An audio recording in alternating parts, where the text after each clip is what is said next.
ജീവന്റെ വാക്യങ്ങൾ ജീവന്റെ വാക്യങ്ങൾ. ആ പഴയ കുന്തക്കുരുടി എന്ന നവമാധ്യമ വേദിയിൽ ഞാൻ കേട്ടത് നിങ്ങളോട് എന്ന ധ്യാനചിന്ത പരിപാടിയിലേക്ക് സ്വാഗതം. ദൈവനാമത്തിന് മഹത്വം ഉണ്ടാകുമാറാകട്ടെ. ഇന്നത്തെ ധ്യാനത്തിന് ആധാരമായി യോഹന്നാൻ്റെ സുവിശേഷം 15-ാം അധ്യായത്തിൻ്റെ 9-ഉം 10-ഉം വാക്യങ്ങൾ വായിക്കാം. പിതാവ് എന്നെ സ്നേഹിക്കുന്നത് പോലെ ഞാനും നിങ്ങളെ സ്നേഹിക്കുന്നു. എൻ്റെ സ്നേഹത്തിൽ വസിപ്പിൻ.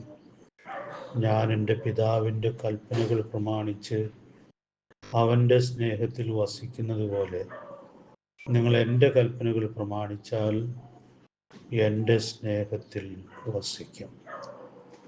ഒടുവിലത്തെ രാത്രിയിൽ കർത്താവ് തൻ്റെ ശിഷ്യന്മാരോട് കൂടെ ആയിരിക്കുമ്പോൾ അവർക്ക് പകർന്നു കൊടുത്ത സ്നേഹത്തിൻ്റെ വലിയ മഹത്വവും ഉത്തരവാദിത്വവുമാണ് ഈ വാക്യങ്ങളിൽ വായിക്കാനായിട്ട് സാധിക്കുന്നത്.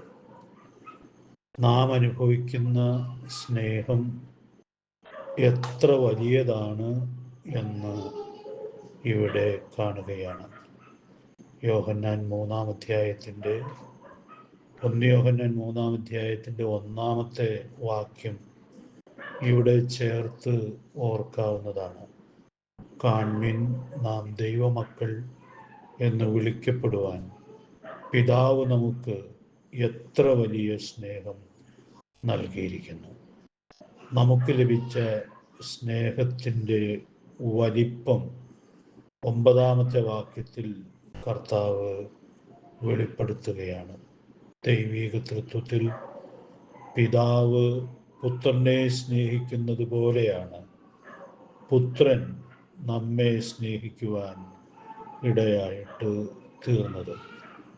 ഈ സ്നേഹത്തിൻ്റെ വലിപ്പം നമ്മുടെ ചെറിയ ബുദ്ധിയിൽ മനസ്സിലാക്കാനായിട്ട് പ്രയാസമാണ്.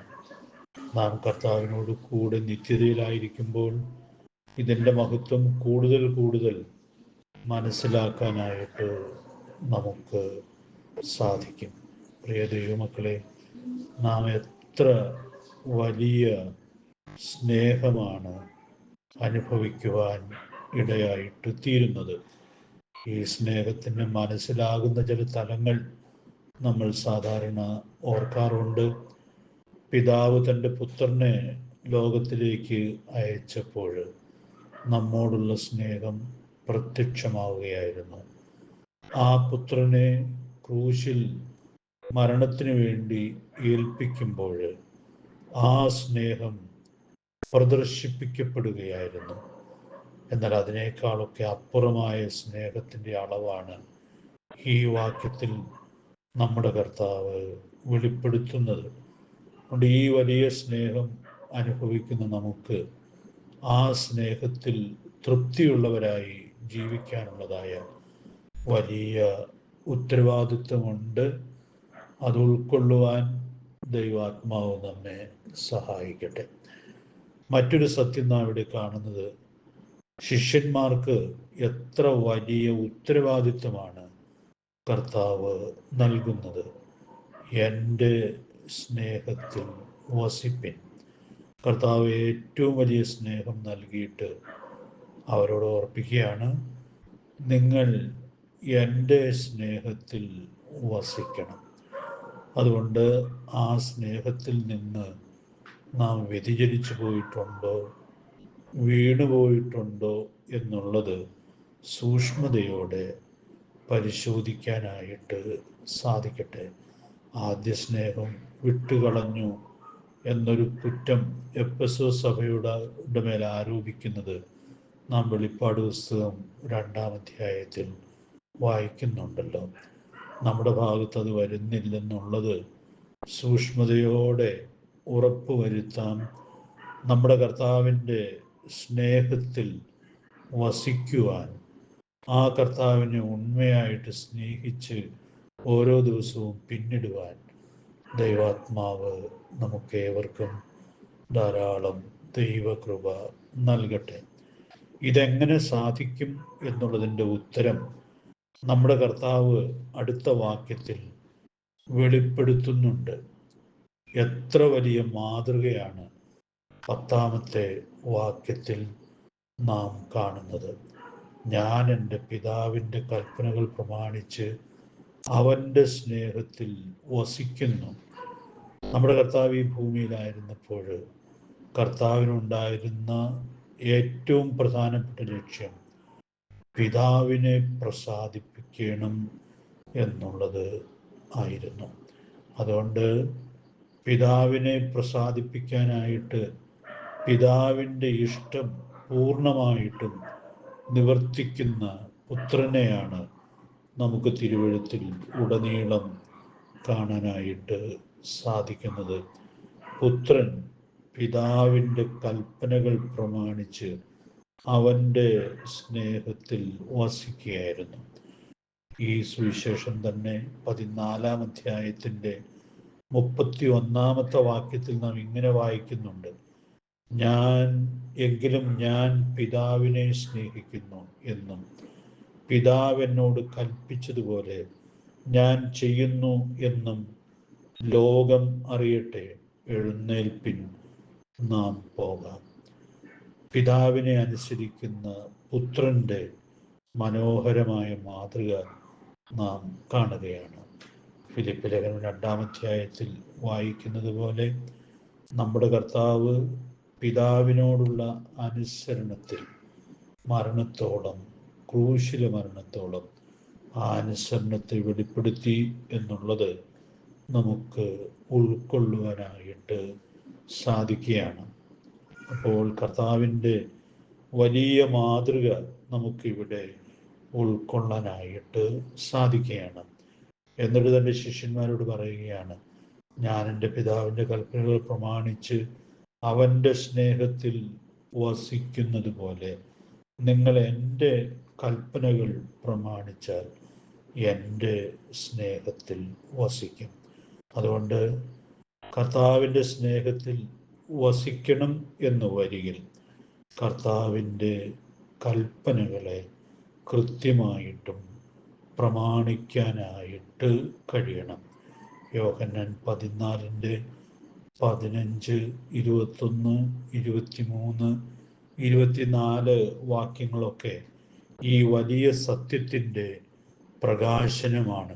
15-ാമത്തെ വാക്യം മാത്രം വായിക്കട്ടെ: നിങ്ങൾ എന്നെ സ്നേഹിക്കുന്നു എങ്കിൽ എൻ്റെ കൽപ്പനകളെ കാത്തുകൊള്ളും.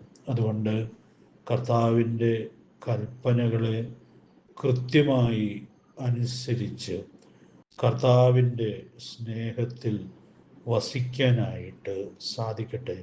പൗലോസിൻ്റെ മനോഹരമായ മാതൃക ഇവിടെ നമുക്ക് ഉൾക്കൊള്ളാവുന്നതാണ്.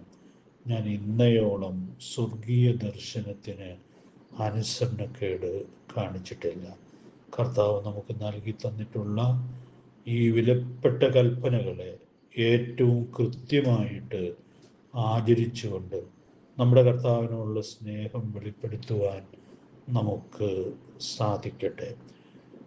ഈ പ്രതിപാദനത്തിൻ്റെ വലിയ ഉത്തരവാദിത്വം 15-ാം അധ്യായത്തിൻ്റെ 12-ാമത്തെ വാക്യത്തിൽ കാണുകയാണ്. ആ ഒരു കൽപ്പന പറഞ്ഞ് ഈ ധ്യാനോപസംഹരിക്കാം: ഞാൻ നിങ്ങളെ സ്നേഹിക്കുന്നത് പോലെ നിങ്ങളും തമ്മിൽ തമ്മിൽ സ്നേഹിക്കണം എന്നാകുന്നു എൻ്റെ കൽപ്പന. ഇതെത്ര വലിയ മഹത്വമാണ്! വിശദീകരണത്തിലേക്ക് ഞാൻ പോകുന്നില്ല.